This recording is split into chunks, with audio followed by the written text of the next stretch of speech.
Hello, everyone. Thank you so much for joining us for the 26th SF Indie Fest. We are joined today with filmmakers from our Real Talk Shorts program. Welcome to our filmmakers. Thank you so much to our audience for joining us today. I would love to kick things off by asking the filmmakers to introduce themselves. Let us know what is your name, what film you're with, and what your role was. And we'll start things off with Pat. Hi, I'm Pat Kavanaugh, writer, director, producer on They See Something. Wonderful. Thank you. Hey, Eliana, welcome. Hi, I'm Eliana Henrich, and I wrote and directed We Are All Crones. Awesome. Hi, Marcus. Hi, everyone. Marcus Potter, writer and director of Stalking the Boogeyman. Lovely. Thank you. Hello, Felicia. Hi, Felicia with Fast Food. I'm the director, co-writer, co-producer. Awesome. Hello. Hi, Sam. Hi, I'm Sam with Fast Food. I'm the co-writer, co-producer. Brad. Hi, Heidi. Hi, my name is Heidi Riedboats. I'm the writer, director, producer of Eye for an Eye. Awesome. Hey, Satchel. Hi, I'm Satchel Clendenin. I play Adrian in Eye for an Eye. Welcome. Hi, Anna. Hi, I'm Anna Johnson. I am the director and creative producer of In Passing. Lovely. Welcome. Hi, Sarah. Hi, I'm Sarah Baskin, and I am the director, co-writer, co-producer, and I also act in Les Câlins Cheap Hugs. Lovely. Welcome. And hi, Macy. Hi, I'm Macy O'Neill. I'm the director, writer, editor, and producer of Crickets. Awesome. Well, welcome. So excited to have you all. I would love to just start off by hearing about what the genesis of your project was.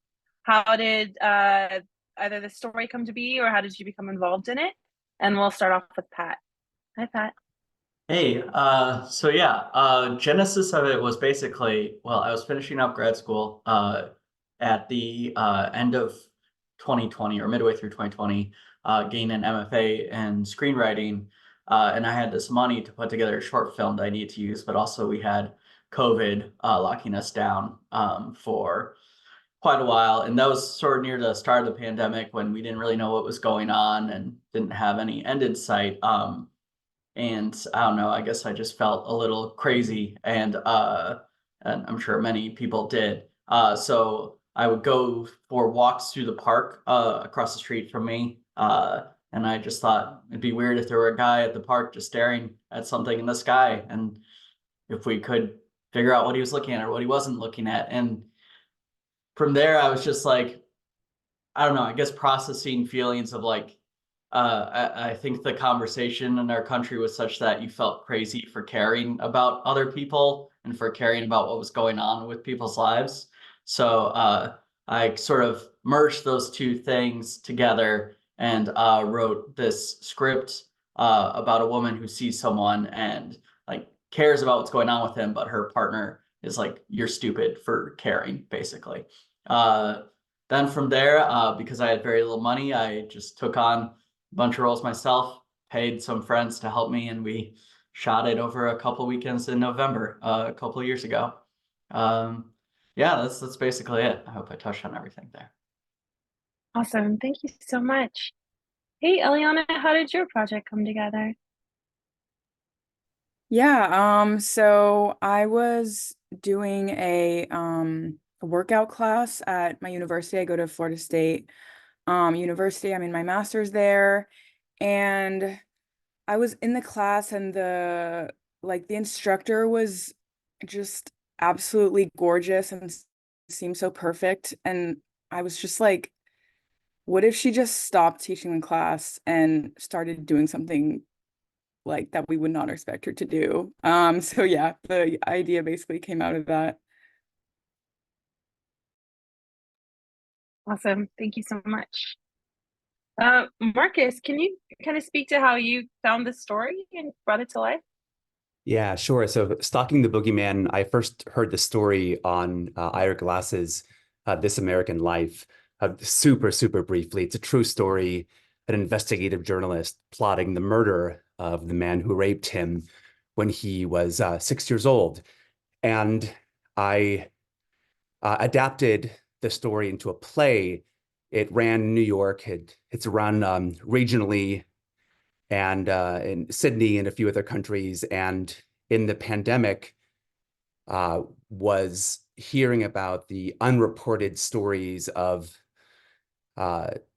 childhood sexual assault happening, being unreported because of the shutdown, and wanted to kind of open up the conversation again. So thought I'd tell the story in this format. So since the pandemic, have been working on an iteration of the story as a short film, and that's how this version came about. Awesome. Thank you so much. Felicia and Sam, I guess you can just, this is hard because you're not in the same room. Felicia, we'll start with you. Let us know kind of, I know that you both co-wrote it. So like, where did the seed come from and how did you work together to bring this to life? And what was kind of that process? Yeah, sure. So director and co-writer of Fast Food, and the genesis of the story really just was pulled from a teenage experience of my own. As I was looking to develop shorts, you know, this kind of moment in my life kept kind of coming and popping back in my mind. And I had written the script and brought it to a certain point.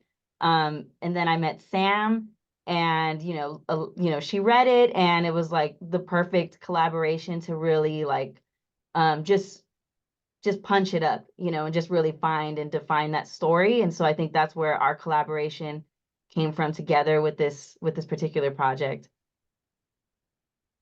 Awesome. Thank you. And like, yeah, Sam, how did you pick up the ball and help in the writing process, but also like through like your producing work, like how did you help shape the project? I mean, Felicia just had such like a fantastic story, and I really loved like the themes of friendship inside of it. And it's kind of like going in and tugging at that, and like young heartbreak, and just kind of taking everything she already had and finding its levels and pulling out the story. And then it was fun going from the whole process from casting all the way through, to post. So yeah, I mean, she pretty much put everything. Yeah. Awesome. Thank you so much. Hey Heidi, how about you? How did your film come together? For Eye for an Eye, when I started writing, I was writing a feature, and then I decided that I wanted to take one of the scenes and boil it down into a short film. So as I started like focusing on that particular scene and trying to like really drill into what the main point of it was, the themes that stood out to me were power and love. So then as I used those themes to kind of like guide the script, other stuff started coming in. And growing up as an only child, I was always amazed at like sibling relationships, because I just thought like, wow, like it seems like they're gonna like kill each other. Like there's so much like emotion there. But then at the same time, they totally love each other and can be fine the next moment. So kind of like taking the themes of like power and love, also using the theme of greed, and then kind of blending that with like sibling relationships as sort of an outside observer from that. So that was kind of the basis of the idea. Awesome. Thank you. And Satchel, how did you become attached to the project and how did you approach tackling your role? Yeah, so I had been working on a previous project where I met Heidi on set, and she had approached me a few months after we finished filming that project about her new script. And I got a chance to read it, and we had coffee and talked about the character Adrian. We talked about the script, and as she was saying, the dynamics of power struggle, the relationship that he has with his sister. And it really excited me because it's such a complicated and complex character. I think that the story was really well put together in that we play with a lot of different filmmaking techniques as well. We used a lot of prosthetic on this project, which was a first for me as an actor. We shot it all in one location, which was very nice for the filming, to get to know the crew and the other cast members, because we were all located together in one space. And so I think that it was such a great experience, that I was able to really dive into from the beginning. And Heidi and I had a few meetings throughout the process where we dove deeper into the character study of Adrian. We came up with, or I came up with a playlist, Heidi came up with a playlist, and then we had a shared playlist that we would put together and I could listen to as I was getting into character. And then we also had many image boards that Heidi put together, and that really helped kind of see the character and see the vision of the film. So I think that all kind of tied together and helped me really dive into Adrian as a person and get into the story. Awesome. Thank you so much. Anna, how about you? So my film was made over the course of 2020, similar to some of the other folks here. My background is more so in experimental performance, devised theater, and music, as well as sculpture and installation. So I came into making this film from those worlds of creating. Because of the pandemic, I was unable to produce any live performance work. So I chose to use the camera as a way of exploring some of the ideas that were circulating in my imagination. My film began with some of the visual installations in it. And there was like very much a high level of improvisation with the camera and with actors, one of which was me, in like activating the environments that I was creating and figuring out what the narrative of the film would be through that exploration. So because also it was the pandemic, my sets were limited. I had access to a couple apartments and chose to work on like a very micro scale because of my limitations there. I ended up sort of realizing the narrative of the film through the editing process. So I would create certain environments, play in them, review them through editing, sort of come to understand maybe where the story was going, and then plan another shoot a few months out to continue to realize the ideas. Yeah, that's that. And it was my first sort of formal film. I had made music videos in the past, or like video work for performance, but this was my first time really committing to a short film. So it was a process of realizing what this new medium was for me. It's awesome. I mean, it comes together so beautifully, very much so. You can see your kind of background in performance art and this like heady conceptual aspect, but it came together in such a special film. Thank you. Sarah, how about you? Yeah, so Les Calling Cheap is actually based on a short play by an amazing French-Canadian playwright named Annick Lefebvre. And back in 2018, Val, who plays one of the leads with the long red hair, she came to me and asked me to direct it in a short play festival in New York. And then I went back to her a couple of years later and was like, how about we adapt this to a short film? And so we did that during the beginning of the pandemic, and we shot it in 2021. And I was really, interested in the play is such a play. It's 2 monologues, and I wanted to see like how we could. It's set in Montreal. I'm from Montreal, so is my friend Val, and it's such an amazing city, and we really wanted to like capture the landscape of Montreal. But mostly, I was interested in how there was so much cultural grief going on, and I really wanted to explore the aftermath of it, like how people, not just like, oh, we're following something and then like grief happens to this person, but like how do people get through the day and move on after experiencing a grief that shakes them to their very core? So yeah, it was very moving to shoot it on the streets of my childhood home during the pandemic after not seeing my family and childhood friends for so long. So it was a really special experience in that way. Lovely. Thank you so much. And Macy, what was the genesis of your project? Hi. So basically, I grew up in the Bay Area in West Marin. I have an older sister. My film was Crickets. It's about 2 sisters kind of living a very unsupervised life, exploring things, the kind of immersing themselves in the world without really realizing it. I felt like most of my childhood was kind of stumbling upon things that I didn't really understand yet. And then, I grew up and I look back and I see, oh wow, like that was a huge part of my life. And I didn't even really know what I was looking at when I was 8, 9, 10, with that unsupervised lifestyle. But yeah, my film is very much about the relationship between two sisters caring for one another. Me and my sister are very close. So my relationship with my sister was the main birth of this idea. I made this film for my senior thesis. I just graduated from Pratt Institute in Brooklyn, but as I said before, I'm from the Bay. So obviously it was really fun shooting. We shot last December. So yeah, a little over a year ago now, and then worked it out and it came together really nicely. So I'm really excited. That's awesome. Thank you so much. So as we know, filmmaking is a labor of love. You can plan all you want, but things are going to sometimes shift in what your expectation was. I would love to hear from you as filmmakers about aspect of your filmmaking process or the way the film turned out that you're like, that was like a triumph and a success, or something that just like made you really happy to be there and be filmmaking. And I will kick it back over to Pat. And sorry, I know you're just hearing the question, so take a moment if you need.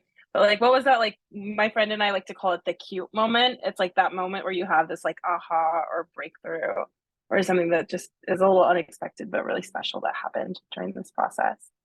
Yeah. So I have, I think I have a good one, and it's probably less noticeable for people. I don't know if people are streaming this and they have headphones on and they're able to hear more of the sound design aspects of it, but I worked really closely with my sound recordist and sound designer on it. And there was a moment, because I did the music for the film too, where we were talking a lot and sending things back and forth, and he was like, "Hey, how's your music theory?" And I was like, it's non-existent. And he taught me a little bit of like how to use well, he had this idea to have this running track under it using a circle of fourths with that I would just record like a 12-minute track, and he would take it and like pitch his sound design around it so that as the character starts to feel more uncomfortable and crazy, we make the sound sort of match that. And I think that was a huge moment, especially collaborative moment, since these things are so very collaborative, that really put it together in a way that I couldn't have done by myself, and made it click for me as a filmmaker more too. Yeah, I think that was the big one. Awesome. Cool. Thank you so much, Pat. Liana, how about you? Is there like a cute moment in your journey?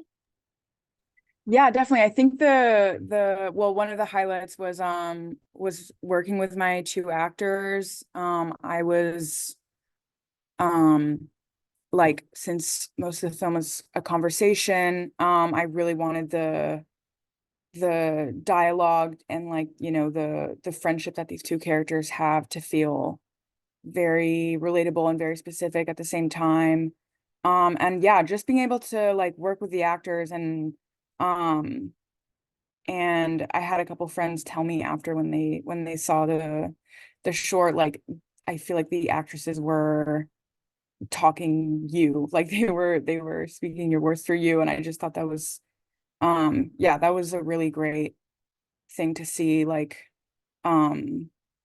I don't know, just actors understanding you without you necessarily explaining everything and stuff. So that was a cute moment for sure. That's so awesome. Thank you so much. Marcus, I think I'll phrase it differently for you because obviously it's such heady, difficult subject matter, but did you have like a breakthrough moment when you were bringing this to the screen? Obviously there's so many different modes of storytelling that you kind of access in the way that you constructed it, but like, where was there a moment where everything just felt like it came together for you? Yeah, the film combines live action with animation, and one of the goals behind that was how can we touch upon the gravity and depth and trauma of the assault without re-traumatizing, without making it so painful that you just can't watch?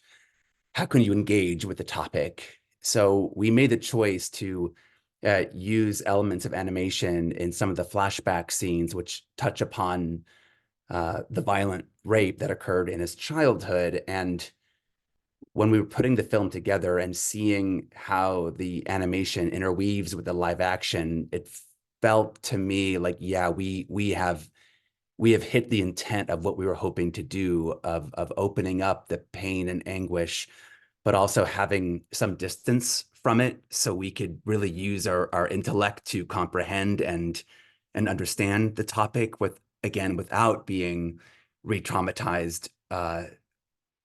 So I felt that was a real success in the film, and really happy about how these elements were able to interweave and come together. It's lovely. Thank you so much for sharing.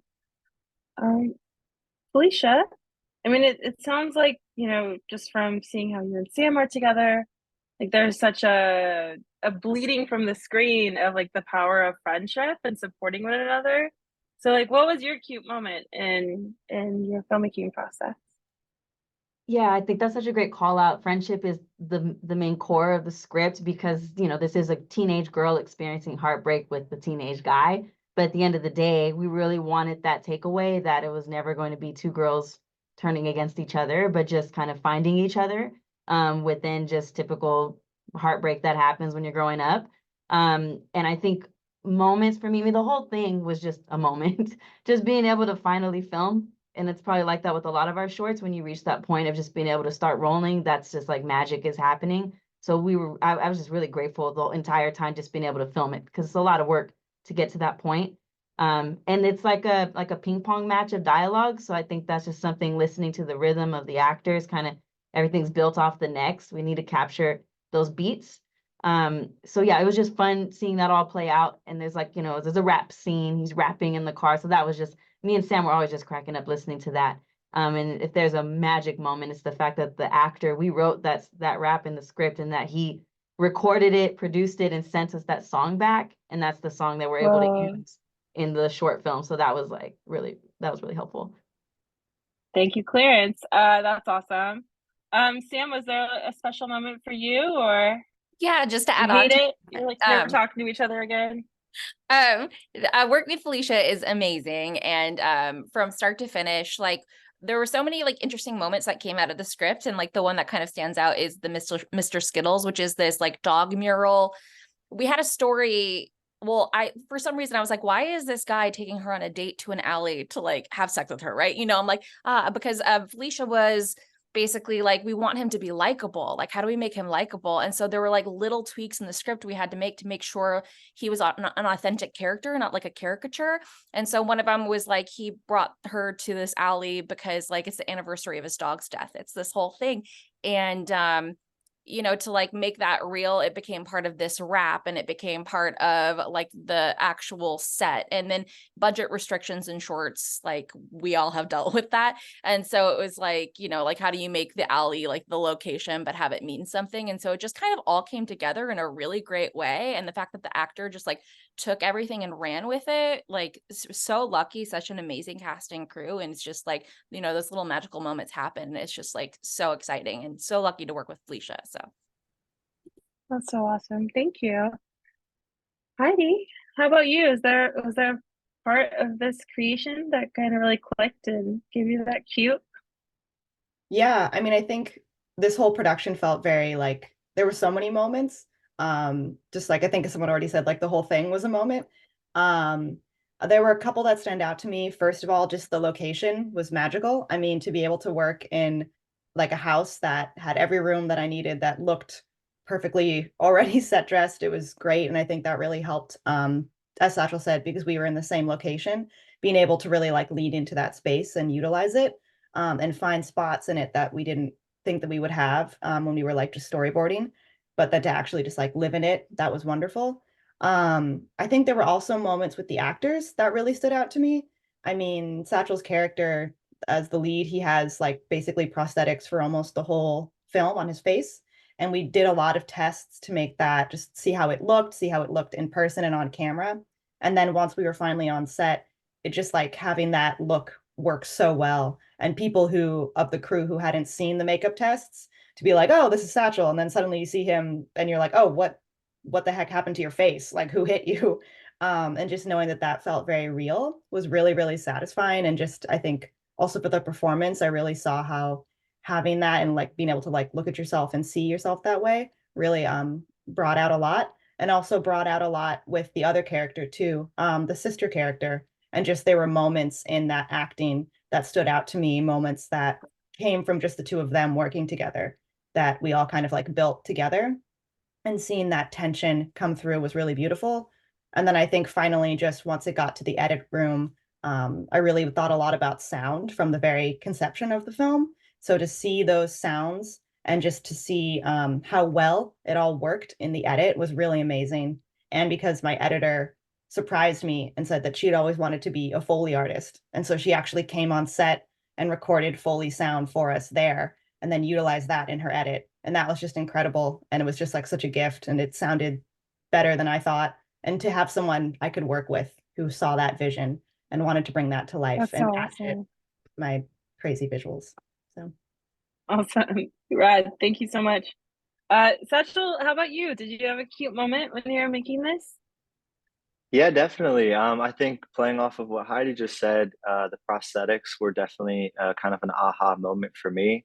I wore them the entire film, and for I want to say the good portion of at least a day or so or two, I basically had prosthetics over both of my eyes, so I was unable to see the entire day. Which was kind of an eye-opening experience for me, both as an actor and just as a person.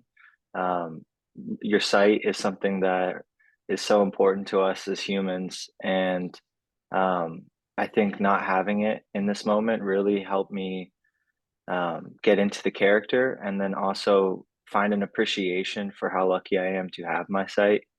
I think seeing myself in the prosthetics and seeing how my face looked definitely drew me back into the story and to the power struggle that Adrian goes through throughout this film, because he visibly can see his frustration manifest on his face, and that was something that I think really kind of sunk in deeper and deeper each day as the prosthetics got more and more added on to the character. So that was definitely the eye-opening Awesome. moment for me. Lovely. Thank you so much. Anna, you're accessing a different form of kind of art creation and storytelling. What was your moment of like, wow, this is all really gelling? Yeah, because so much of the way I was working was improvisationally and discovery through happy accidents. I feel like constantly the piece was kind of revealing itself to me. There was times, I think, especially in the editing not towards the end maybe, but in the middle, when I had a bulk of the footage, when I started to play with sound, that it really started to show things to me. I think that for me as a sound artist, the relationship between moving image and sound is so juicy. There's so much potential in understanding like the tone of something, the emotional quality of something, through that relationship, or like the exchange between those worlds. And so while I was making the film, I was also just doing a lot of music recording on my own time and experimentation with voice and synthesizer.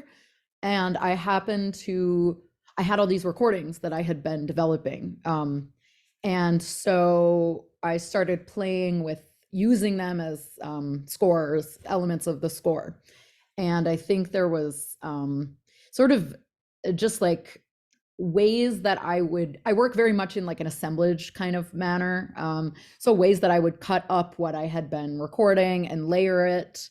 And there was moments that just were like synchronous with what was happening in the image and the narrative, and how those happen to align with moments of expression in the sound that I was layering, that gave me these like, aha, that is a point of focus in this film, that really weren't intentional, but just sort of happened to line up. And then I had to like really remember to preserve those and not move those elements around again. I was like, okay, wait, that sound has to land. That part, I can't cut that now. I can't move those. Yeah. I would say stuff like that was really where it started to sort of take a life of its own and sculpt itself. And it was just because I had all these things floating around in my own studio that I was bringing together and trying out together. That's so awesome. Thank you so much. Sarah, how about you? Yeah, I feel like with our film, it was really ambitious. We had 10 locations in 3 days. And so there wasn't very much room for error within that. And there were, I wrote rain into the script, and we had like a dinky hose that looked terrible. And then right when we were about to film the scene under the awning where it rains, it started to rain, like right at the end of the park scene. The awning was across the street. It started to trickle. We were like, go, go, go. We shot it in 15 minutes. It like downpoured for 15 minutes. We had so little time. We were running late for the next location. It was like pouring. And then as soon as we stopped, it stopped. And it was like bizarre because it added so much production value. The fake rain looked so stupid. Like, we were going to probably cut the rain, but there were so many little moments like that. And then just one other little one was just the casting of the little kid and the teenager who looked like the singer who took her life. Was magical. It's a very small talent pool in Montreal. It's not, I don't live there as an adult, so I don't have a lot of access. And they just, the idea was that the spirit of the girl who had taken her life was just there throughout the film, and they just were perfect. They just had this quality that was reminiscent of her, and like, working with kid and teen actors, you never quite know what you're going to get. And they were like, just to me, the thread of those three actresses, the lead, the adult, and the kid and the teen, is the thing that actually like makes it work in a way. So I didn't take that for granted at all. I was like, this is incredible. And I really appreciated that a lot. Well, that's so lovely. And so synchronous to have, like, first off, if anybody's tried to work with rain or around rain, like you had like the best case scenario where you had it like beautiful. It's so hard to capture on film or digital film. So like that happening is just amazing and really great casting. So congrats. Macy, how about you? First off, it's so lovely to see like the areas that you shot. Like the Marin area and surrounding the Bay Area is so gorgeous. And so I think you just really utilized your location in such a fun way. But what was your cute moment? Oh, there were so many cute moments, which was awesome. I was so lucky. I'm gonna start off with weather first because I relate to the rain thing. I didn't actually write, I was just gonna take, my entire film was outside and I knew it was gonna be foggy or rainy or sunny because winter in the Bay Area is one of the three. It's not that complicated, but it started to kind of rain the last day of the shoot, especially the church scene. And I feel like that was kind of a weird blessing because it just looked so eerie when the fog rolled in, and like it was a very light rain. And it wasn't too much. And I was freaking out looking at the weather and I was like, oh my gosh. And it really added this really great ambiance, I would say. And then the two girls were amazing. They're sisters, they're non-actors. I basically got my entire cast and crew from Bolinas, which is where I grew up and where I'm from, which was awesome. And it was like a big babysitting gig. It was so much fun. They were incredible. Most of the script, we kind of used the script as like you know, with kids, it's like you don't want to force feed them lines, especially non-actors. I really was worried about them just spitting out what I was telling them to say, and kind of kept it more of like a structural thing where like, this is what we're doing. You know, you have a job and keeping it serious, but also keeping it playful.